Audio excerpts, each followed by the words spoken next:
Hello everyone, welcome to my YouTube channel beautiful journey of life science. आज की video में हम discuss करेंगे cytoskeleton microtubules. Okay, and let's start. हम सबसे पहले देखेंगे कि साइटोस्केलेटन क्या है। ठीक है, साइटो मीन्स सेल और स्केलेटन मीन्स आप समझ सकते हो। ठीक है, साइटो मीन्स सेल और स्केलेटन मतलब समझ रहे हो, हमारी बॉडी में भी ये सारी चीज़ें होती है। ठीक है, जैसे सेल में हो रही है।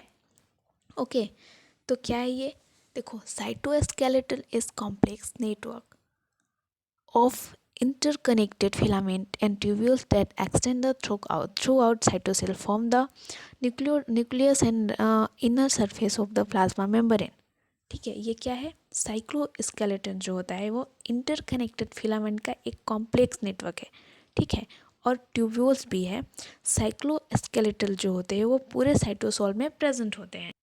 यदि हम साइटोस्केलेटन सिस्टम की बात करें तो प्लाज्मा मेम्ब्रेन के अंदर सिस्टम मिलेगा, बाहर नहीं मिलेगा, क्योंकि ये सेल का स्केलेटन सिस्टम है। ठीक है, क्या है ये कि ये जो होता है ये साइटोस्केलेटन जो सिस्टम है वो प्लाज्मा मेम्ब्रेन और न्यूक्लियोटाइड के न्यूक्लियस के बीच में, न्यूक्लियस के नीचे, ठीक है, दोनों के बीच में ये पाया जाता है और ये सेल के अंदर मिलेगा। ठीक है, एंड देन देखो, इसको cytoskeleton play various important role in cell such as.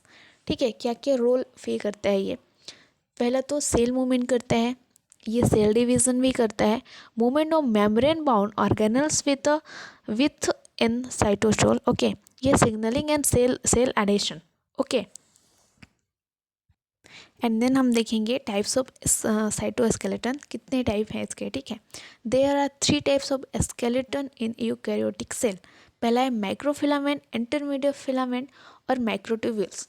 तो क्या देखो, माइक्रोफिलामेंट जो होता है वो को हम एक्टिन फिलामेंट भी कहते हैं। ठीक है, जो माइक्रोफिलामेंट होता है उसको हम एक्टिन फिलामेंट भी कहते हैं।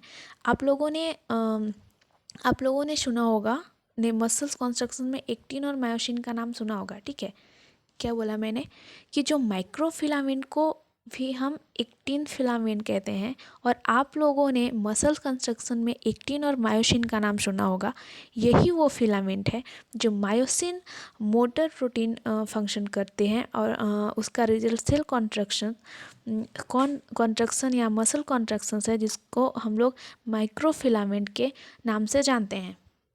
एंड इंटरमीडिएट फिलामेंट, जो इंटरमीडिएट फिलामेंट होता है वो जो माइक्रोट्यूब्यूल्स और माइक्रोफिलामेंट्स के बीच का है। ठीक है, इसमें क्या होता है कि इसमें कोई भी एंजाइमेटिक एक्टिविटी नहीं होती है, जबकि माइक्रोफिलामेंट में देखो, जबकि माइक्रोफिलामेंट में होता है, इसके पास एटीपीएस एंजाइमेटिक एक्टिविटी होती है।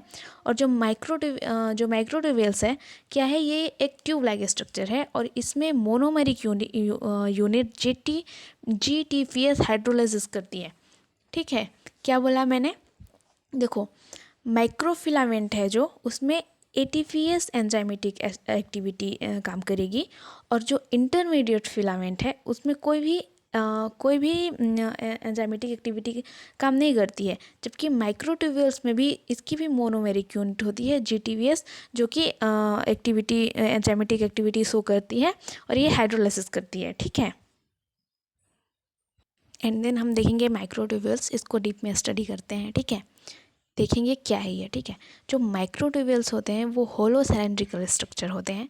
इनकी जो वॉल होती है ना, वो प्रोटोफिलामेंट से मिलकर बनी होती है। क्या ये नॉर्मल ये पाइप लाइक स्ट्रक्चर होती है, मैंने यहाँ पे बताया ना थोड़ा सा अभी कि ये ट्यूब लाइक स्ट्रक्चर होती है पाइप के जैसे, और ये होलो, तभी यहाँ बोल रहे हैं ना कि होलो सिलेंड्रिकल स्ट्रक्चर होती है। इसकी जो वॉल होती है ना वो प्रोटोफिलामेंट से मिलकर बनी होती है। क्या होता है कि this protofilament which are forming in microtubules, मतलब कुछ हेट्रोडाइमर से मिलकर बनी होती है। ठीक है, और ये हेट्रोडाइमर्स क्या है पता है? 2 टाइप्स के होते हैं ये जो हेट्रोडाइमर्स जो होते हैं, इसमें एक अल्फा ट्यूबुलेंस होता है और एक बीटा ट्यूबुलेंस होता है। ये दोनों मोनोमेरिक यूनिट होते हैं। ठीक है, और ये ट्यूब लाइक स्ट्रक्चर होते हैं, मैंने बताया। इसमें मोनोमेरिक यूनिट जीटीपीएस हाइड्रोलाइसिस करती हैं।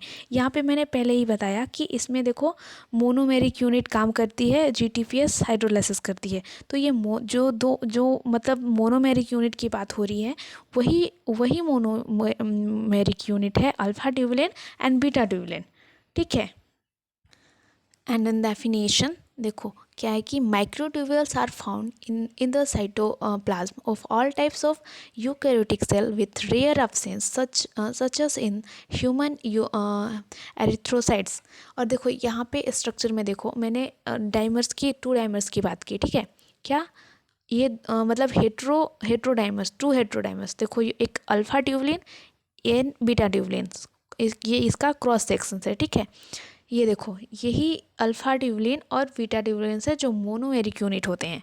ठीक है, एंड देन स्ट्रक्चर देखेंगे क्या है। ठीक है, माइक्रोट्यूब्यूल्स का इसमें क्या होता है, there are long fiber about 24 nm in dimer. ठीक है, इसमें 24 nm का डाइमर प्रेजेंट होता है। In cross section is microtubules appears to have a dense wall of 6 nm thickness and light for hollow center. Chemically they are composed of 2 kind of protein sub unit alpha and beta tubulin, each of 55,000 daltons.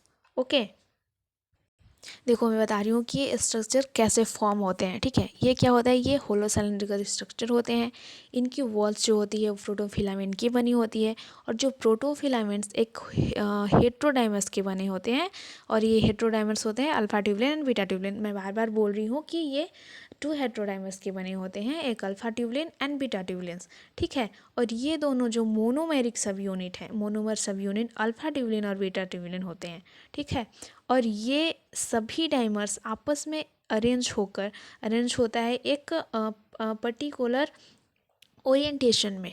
ठीक है, इसके बाद देखो क्या बोला मैंने यहाँ पे, ये सभी डाइमर्स आपस में अरेंज होते हैं। यहाँ स्ट्रक्चर में देखो सभी डाइमर्स एक के बाद एक अरेंज हैं, कहीं अलग नहीं है, एक के बाद देखो अरेंज है। ठीक है, क्या है कि ये अरेंज है और एक पर्टिकुलर ओरिएंटेशन में। इसके बाद एक प्रोटोफिलामेंट बनता है, और फिर ये प्रोटोफिलामेंट्स एक माइक्रोट्यूब्यूल्स का फॉर्मेशन करता है।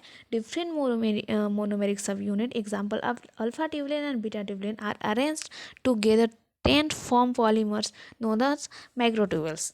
ओके, और देखो क्या होता है इसमें कि जो पर्टिकुलर जो माइक्रोट्यूब्यूल्स होता है वो कुछ मोनोमेरिक सब यूनिट से मिलकर बना होता है, और ये monomeric subunit alpha tubulin and beta tubulins होते हैं। ठीक है, ध्यान से ना।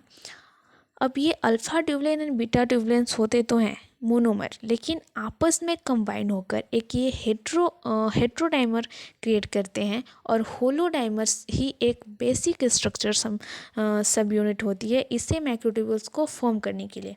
ठीक है, क्या देखो क्या जो अल्फा ट्यूबुलिन और बीटा ट्यूबुलिन होते हैं ना, वो मोनोमर होते हैं आपस में, फिर ये कंबाइन होते हैं, फिर कंबाइन होकर ये हेट्रोडाइमर क्रिएट कर देते हैं, और फिर ये हेट्रोडाइमर्स जो होते हैं वो बेसिक स्ट्रक्चर सब यूनिट बनाते हैं, और इससे ही जब वो बेसिक सब स्ट्रक्चर यूनिट बनाते हैं उसको ही हम माइक्रोट्यूब्यूल्स को फॉर्म करते हैं, जिसको हम माइक्रोट्यूब्यूल्स बोलते हैं। ओके, इसमें क्या होता है देखो कि जो अल्फ़ा बीटा जो सब यूनिट होते हैं उनके ऊपर एक बाइंडिंग साइट होता है।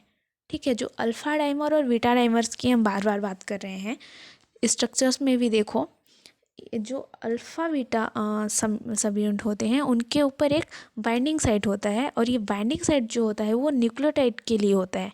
ठीक है, और देखो मैंने बताया कि जो ये माइक्रोट्यूब्यूल्स साइटोस्केलेटन है, ये सेल मेम्ब्रेन और न्यूक्लियस, ठीक है, न्यूक्लियस के बीच में मतलब नीचे प्रेजेंट होते हैं। इसलिए बार बार न्यूक्लियोटाइड की बात हो रही है कि अल्फ़ा और बीटा जो सब यूनिट होते हैं उनके ऊपर एक बाइंडिंग साइट होता है, और ये जो बाइंडिंग साइट होता है वो न्यूक्लियोटाइड के लिए होती है। ठीक है, और जो इनमें न्यूक्लियोटाइड होती है वो मोनोमेरिक सब यूनिट को बाइंड करती है। जो मोनोमेरिक सब यूनिट हैं जो अल्फ़ा और बीटा, ठीक है, ये दोनों को बाइंड करती हैं और ग्वानिन न्यूक्लियोटाइड इसमें आकर बाइंड हो जाती है। देखो क्या होता है कि अल्फ़ा और बीटा सब यूनिट होते हैं, इनके ऊपर एक बाइंडिंग साइट होता है और ये बाइंडिंग साइट जो होता है वो न्यूक्लियोटाइड के लिए होता है, और जो न्यूक्लियोटाइड होती है उन्हें मोनोमेरिक सब यूनिट बाइंड करती है और ग्वानिन न्यूक्लियोटाइड इसमें आकर बाइंड हो जाती है। और जो न्यूक्लियोटाइड जो होता है, देखो जो न्यूक्लियोटाइड होता है वो माइक्रोट्यूब्यूल्स में काम करते हैं, वो जीटीपी और जीटीपीएस, बट जो माइक्रोफिलामेंट में जो न्यूक्लियोटाइड काम करते हैं वो एडिनोसिन न्यूक्लियोटाइड होते हैं। देखो क्या इसमें जो न्यूक्लियोटाइड, एक बार ध्यान देना, जो न्यूक्लियोटाइड मोनो माइक्रोट्यूब्यूल्स में काम करते हैं वो जीटीपी और जीटीपीएस हैं, ठीक है। बट जो माइक्रोफिलामेंट, ठीक है, माइक्रोफिलामेंट की बात हो रही है, जो माइक्रोफिलामेंट में जो न्यूक्लियोटाइड काम करते हैं वो एडिनोसिन न्यूक्लियोटाइड होता है, ठीक है। और इसमें जो अल्फ़ा सब यूनिट होती है इनकी बाइंडिंग साइड एन साइड होती है, ठीक है। देखो यहाँ पे ये the wall of microtubule is made of a helical area of repeating alpha and beta tubulin subunit. Different monomeric subunit, example alpha tubulin and beta tubulin, are arranged together then form a polymer known as microtubules, ठीक है। क्या होता है, देखो हम लोग binding site की बात कर रहे थे कि माइक्रोफिलामेंट में एडिसिन न्यूक्लियोटाइड होते हैं, और इसमें जो अल्फ़ा सब यूनिट होती है इनकी बाइंडिंग साइड एन साइड होती है, और जो ग्वानिन मतलब जो ग्वानिन न्यूक्लियोटाइड जो होता है वो बाइंड करेगा, ठीक है, वो बाइंड करेगा, वो एन साइड के ऊपर बाइंड करेगा। और जब भी इनका डाइमर फॉर्म होता है होगा तो जो एन साइड होता है वो अल्फ़ा सब यूनिट की वो इंटरफेस पे जाकर ब्लॉक हो जाती है। इसकी वजह से ये ग्वानिन न्यूक्लियोटाइड जो बाइंड हो रखा है यहाँ पर वो एक्सचेंज नहीं हो पाएगा, वो हाइड्रोलाइसिस नहीं हो पाएगा इनटू जीटीपी, ठीक है।